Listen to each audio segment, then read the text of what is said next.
월급으로 시작하는 투자, 냥트레이너입니다. 지난 두 편에서 지금 상황을 다뤘죠. 환율이 1,500원을 돌파했고 호르무즈 해협이 막히면서 유가가 배럴당 68달러에서 한때 119달러까지 치솟았어요. 우리가 먹는 밀, 쓰는 기름, 배달되는 물건 가격이 전부 연결된 얘기라는 것도요. 전쟁이 30일째 이어지고 있고 끝이 언젠지 아무도 모르는 상황이에요. 이걸 보면서 지금 어떤 마음이 드세요? 무섭고 불안하죠. 저도 그래요. 근데 여기서부터가 진짜거든요. 이 공포가 투자에서 어떤 의미인지 역사로 한번 같이 봐요. 2000년 닷컴 버블이 터졌어요. 인터넷만 붙으면 주가가 치솟던 시대가 한순간에 무너졌거든요. S&P 500이 약 48% 빠졌어요. 나스닥은 무려 80% 가까이 떨어졌어요. 정구점을 회복하는데 S&P 500은 7년, 나스닥은 15년이 걸렸어요. 짧은 시간은 아니지만 저점에서 꾸준히 모아간 사람들이 있을 것이고 그분들은 회복장을 즐겼을 수 있어요. 그 시절 팔았던 사람들은 회복장을 온전히 누리지 못했어요. 2008년 리먼 브라더스가 파산했어요. 서브프라임 모기지라는 부실 대출이 터지면서 전 세계 금융 시스템이 흔들렸거든요. S&P 500, 이 고점 대비 약 57% 빠졌어요. 1년 반 동안 하락이 이어졌고 전고점 회복까지 약 5년이 걸렸어요. 그때 다들 말했어요. 이번엔 진짜 끝이다. 2020년 코로나가 왔어요. 단 한 달 만에 S&P 500이 34% 빠졌어요. 역사상 가장 빠른 폭락이었거든요. 그런데 회복도 역사상 가장 빠르게 일어났어요. 야구에서 6개월 만에 전고점을 회복했고 이후 시장은 신고점을 찍었어요. 그 구간에 팔았던 분들 중에 나중에 얼마나 후회했는지 아세요? 저는 이 패턴에서 하나를 봐요. 시장은 무너질 것 같을 때마다 결국 버텼어요. 수치가 절대적이라고 할 수 없지만 회복 기간 또한 점점 줄어들어요. 투자자들의 학습으로 인해 생긴 일이라고도 생각이 듭니다. 다만 그 버팀을 같이 경험한 사람만 그 과실을 가져갔어요. 대부분 여기서 놓칩니다. 공포가 극에 달했을 때 팔아버리는 거예요. 저는 CNN 공포 탐욕 지수를 자주 봐요. 이 지수가 낮아질수록 솔직히 좀 기대가 돼요. 이 지수는 0에서 100까지예요. 0에 가까울수록 시장이 극도의 공포 상태예요.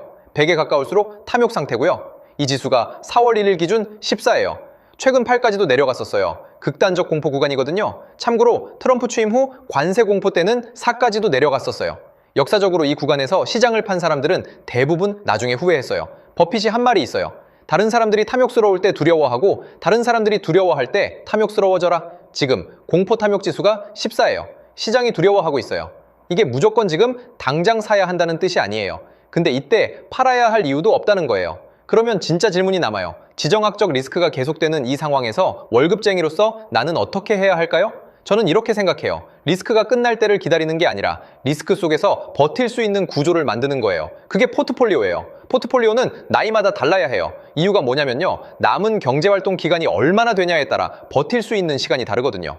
20대, 30대는 시간이 있어요. 지금 떨어져도 기다릴 수 있거든요. 그러니까 성장 비중을 높게 가져가도 돼요. 50대, 60대는 달라요. 현금이 필요한 시점이 가까워지거든요. 안정성을 더 중요하게 봐야 해요. 비중에 너무 집착하지 마세요. 어디까지나 기준점이에요. 개인 성향 점검이 먼저고요. 이 비율로 버티기 어려우면 본인 성향에 맞게 조정하면 돼요. 먼저 20대, 30대 포트폴리오예요. 나스닥 50%, S&P 500 20%, 채권 15%, 비상금 15%. 나스닥 비중이 높은 이유는 시간이 있기 때문이에요. 성장성을 극대화하는 구조거든요. 채권과 비상금 합산 30%는 고정지출 6개월치를 쌓는 걸 목표로 해요.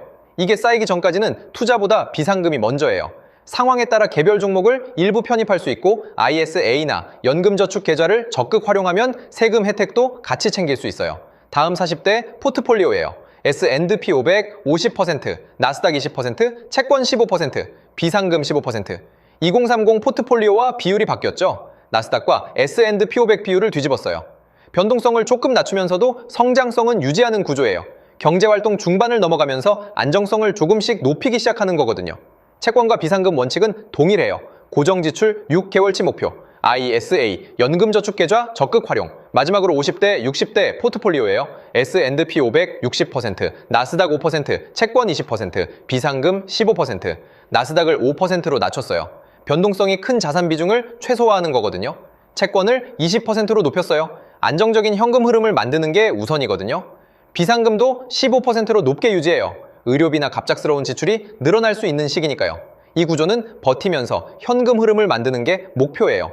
더 이상 큰 수익을 노리는 게 아니라 잃지 않고 쓰면서 지속하는 구조거든요. 정리하면 이렇습니다. 지금 리스크가 크죠? 전쟁, 육아, 환율. 무서운 게 당연해요. 근데 역사는 말해요.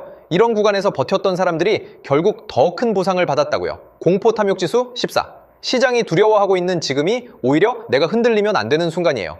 지금 해야 할 건 딱 하나예요. 내 나이와 상황에 맞는 구조를 만들고 그 구조 안에서 계속 사는 거예요. 버틸 수 있는 사람이 결국 이겨요. 오늘 여기까지 해보면 다음 단계가 자연스럽게 보이기 시작해요. 그 흐름 계속 가져가고 싶다면 구독해두시면 이어서 보실 수 있어요.